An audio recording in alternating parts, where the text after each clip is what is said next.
ஒவ்வொருத்தருடைய மனசுமே இந்த ரெண்டு விஷயத்துக்கு தான் ரொம்ப அதீதமாக ஓட ஆரம்பிக்கும். ஒன்று என்னன்னா, ஒன்று காமம், இன்னொரு விஷயம் என்னன்னா பொருளாதாரம், பணம். இந்த ரெண்டு விஷயத்தை நோக்கி தான் இந்த ஒட்டுமொத்த உலகமே இயங்கிட்டு இருக்கு. இது ஒட்டுமொத்த உலகமும் இது பின்னாடி தான் ஓடிக்கிட்டு இருக்கு. இதுதான் வாழ்க்கை அப்படின்னு. கரெக்டாக தானே? இப்போ பணம் இல்லை அப்படின்னா வீட்டில் தாம்பத்தியம் நடக்குமா? நடக்காது.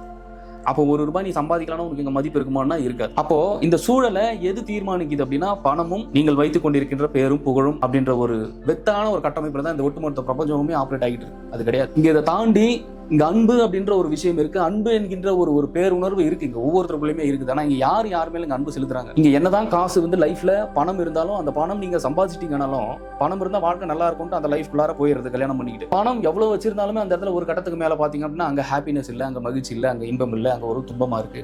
ஏதோ ஒன்று லைஃப்ல மிஸ் ஆகுது அப்படின்ற ஒரு சோகமும் ஒரு வலியும் வேதனையும் ஒவ்வொருத்தருக்குள்ளேயும் உணர்ந்துகிட்டு இருக்கீங்க. இது நிறைய பேர்ல 99.9% எல்லாருடைய லைஃப்ல தான் நடந்துட்டு இருக்கு. பணம் இருக்கிறவங்களுக்கு பணம் இல்லையே இப்படி பிரச்சனை. பணம் இருக்கிறவங்களுக்கு என்னடா பணம் இருந்தா நமக்கு லைஃப்ல நிம்மதி இல்லையே அப்படின்ற இந்த ஒரு பிரச்சனை. அப்ப ரெண்டு இடத்துலயுமே எந்த மாதிரியாக மனசு வந்து உங்களை ஒவ்வொரு செயல்களிலும் ஒவ்வொரு விஷயங்களிலும் வந்து உங்களை ஓட விட்டுக்கிட்டு இருக்கு, உங்களை எந்த அளவுக்கு ஒரு துன்பத்துல தள்ளி ஒவ்வொரு நாளும் ஒரு இன்பத்தை அந்த மாயை எடுத்துக்கிட்டுன்றதை ஒவ்வொருவரும் ரியலைஸ் பண்ணீங்கன்னா எல்லாருமே ஒரு பேரின்பம் என்னும் ஒரு பெருஞ்சுவையை உங்களால சுவைச்சிட முடியும். இங்க பல பிறப்புகள் எடுத்து வந்திருக்குங்க. ஒவ்வொருத்தருமே நல்லா அதை புரிஞ்சுக்கணும். இந்த முப்பிறப்புகள் எனக்கு நம்பிக்கை இல்லை, எனக்கு நம்பிக்கை இருக்கு, அதெல்லாம் எங்க விஷயமே கிடையாது. நான் அந்த கான்செப்ட் கூட பேசல, அது கூட வைப் பண்ணி ஓரமா போடுங்க.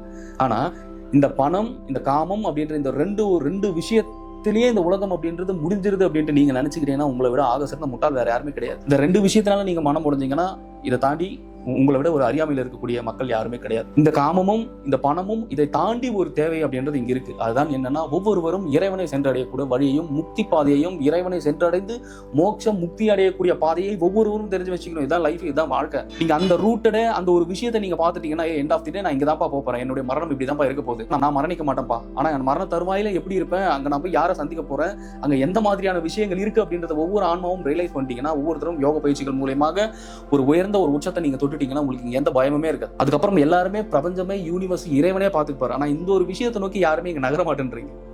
மிகப்பெரிய ஒரு அறியாமையில இருக்கீங்க நீங்க எல்லாருமே. இதான் ரியாலிட்டி. ஒண்ணு மது இல்ல சூது, இந்த மாதிரி விஷயங்களா வாழ்க்கை அப்படின்றது. அதுல என்ன பெரிய ஒரு ஹாப்பினஸ் இருக்க போது, அதுல என்ன ஒரு மிகப்பெரிய ஒரு இன்பம் ஒவ்வொருத்தரும் காண போறீங்க? இன்பமே கிடையாது, அதெல்லாம் துன்பம் தான். ஒரு 10,000 ஒரு 20,000 எடுத்துட்டு போய் ஒரு இடத்துல சூதுல வச்சு நீ விளையாண்டனா அது சூது, அவ்வளவுதான், முடிஞ்சு போகுது. தோத்தைனா அந்த 10,000 அவனுக்கு முடிஞ்சு போச்சு, அதோட வர வேண்டியதான். இன்னொரு டைம் கேம் மாறும், மறுபடியும் அந்த 10,000 கட்டி நீ அங்க சூது விளையாண்டனா 10,000 உனக்கு வரும், ஆனா போகும். இதுதான் வாழ்க்கை அந்த இடத்துல. அப்ப வரும் போகும் அப்படின்னு தெரிஞ்சு நீ எதுக்கு அதுக்கு அடிக்ட் ஆகி அதுல விளையாண்டுட்டு இருக்க?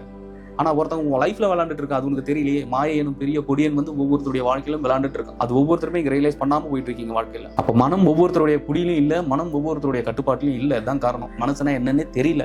எல்லா விஷயத்திலும் இன்பத்தை தேடுறது, உதவாத விஷயத்துல இன்பத்தை தேடுறது, அது இல்ல லைஃப்ங்கிறது. லைஃப்ன்றது டோட்டலி வேற. உண்மையான இன்பம்ன்றதே வேற. அது ஒவ்வொருத்தருடைய ஆழத்துக்குள்ள இருக்கு அந்த இன்பம். அந்த இன்பமே பெருஞ்சோய். அவனே இறைவன், அவனே எம்பெருமான், அவனே ஈசன், அவனே பிரம்மம், அவனே பேருணர்வு. அப்படி ஒவ்வொருவருமே இறைவனை அடையக்கூடிய வழியையும் சுத்தி நடக்கிற கர்மாவையும் குறைச்சிக்க பாருங்க. இல்லைன்னா கர்மா சுத்தி கர்மாக்குள்ளே நீங்க சொல்லிட்டு இருந்தீங்கன்னா, கர்மாக்குள்ளே உங்களோட வாழ்க்கையை நீங்க நகர்த்திட்டு இருந்தீங்கன்னா, எங்க இருந்து இங்க பணமும் காமமும் ஒவ்வொருத்தருடைய வாழ்க்கையும் தீர்மானிச்சிடும் அப்படின்னா, இங்க இயற்கை எதுக்கு இருக்கு, இறைவன் எதுக்கு இருக்காரு, காடுகள் எதுக்கு இருக்கு, மலைகள் எதுக்கு இருக்கு, பஞ்சபூதங்கள் எதுக்கு இருக்கு?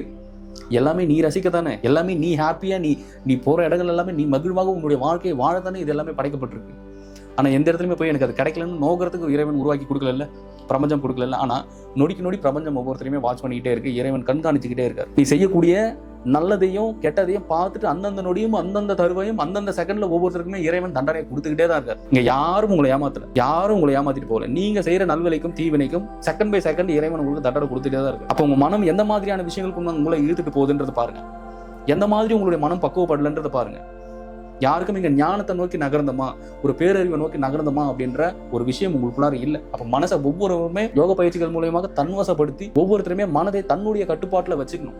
எப்பவுமே இறைவனை நோக்கியே, எப்பயுமே தன்னுணர்வுலேயே தன்னுடைய மனசை நீங்க ஒவ்வொருத்தரும் வச்சுக்கிறதுக்கு உண்டான வழியை தெரிஞ்சுக்கணும். ஒவ்வொருத்தருமே அந்த ரூட்டை புரிஞ்சுக்கணும். அது புரிஞ்சுக்கிச்சுன்னா இங்க எந்த வழியுமே கிடையாது. அதை விட்டுட்டு அவன் காசு அதிகமா வச்சிருக்கான், அவன் பணம் அதிகமா வச்சிருக்கான், இவங்கிட்ட அது இருக்குயோ என்னையா, நீ இந்த வெற்றி தோல்வி அப்படின்ற ஒரு கான்செப்டே விட்டுறியா? எப்படி வாழணுன்றதை தெரிஞ்சுக்கையா, எப்படி உன்னோட வாழ்க்கையில ஒழுக்கத்தை கொண்டு வரணும்னு தெரிஞ்சுக்கையா.